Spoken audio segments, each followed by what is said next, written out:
बिस्मिल्लाहिर्रहमानिर्रहीम। अस्सलाम वालेकुम dear students. Ali smart guide में आप सबको खुशामदीद कहा जाता है। हमारे पास परसेंटेज सीरीज़ का एक इम्पॉर्टेंट क्वेश्चन है जिसकी स्टेटमेंट है कैलकुलेट 20% ऑफ 50% ऑफ 75% ऑफ 80। इस क्वेश्चन में हमने सबसे पहले 80 का 75% कैलकुलेट करना है। जो आंसर आएगा उसका हम 50% कैलकुलेट करेंगे और फर्दर जो हमारे पास नंबर आएगा उसका हम 20% कैलकुलेट करेंगे। अब हम इस क्वेश्चन को सॉल्व करते हैं। सबसे पहले कुछ शॉर्टकट्स डिस्कस करूंगा। 75% का मतलब होता है 3/4।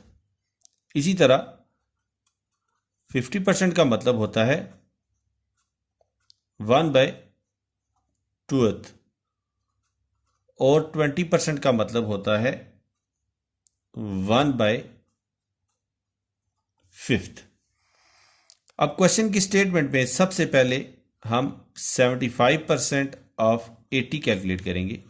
तो 75% ऑफ 80 कैलकुलेट होगा 3/4 ऑफ 80 और दूसरे अल्फाज में ये हो जाएगा 3/4 इज मल्टीप्लाइड बाय 80। तो 4 20 or 80 and 20 into 3 is 60.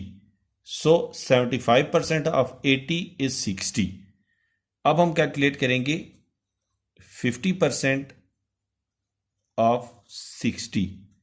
तो ये हो जाएगा 1/2 ऑफ 60। तो ये बनेगा 1/2 इज मल्टीप्लाइड बाय 60 और ये हमारे पास बनेगा 30। तो 60 का 50% हमारे पास आ गया 30। अब हमने कैलकुलेट करना है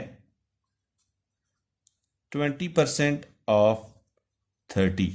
तो ये हमारे पास बनेगा 1/5 ऑफ 30। तो ये होगा हमारे पास 1/5 इज मल्टीप्लाइड बाय 30। तो 5 6 आर 30 एंड 6 1 इज 6। क्वेश्चन की स्टेटमेंट में उन्होंने हमसे यही वैल्यू कैलकुलेट करने का कहा था। डियर स्टूडेंट्स, दुआओं में याद रखिएगा। अल्लाह हाफिज। अस्सलाम वालेकुम।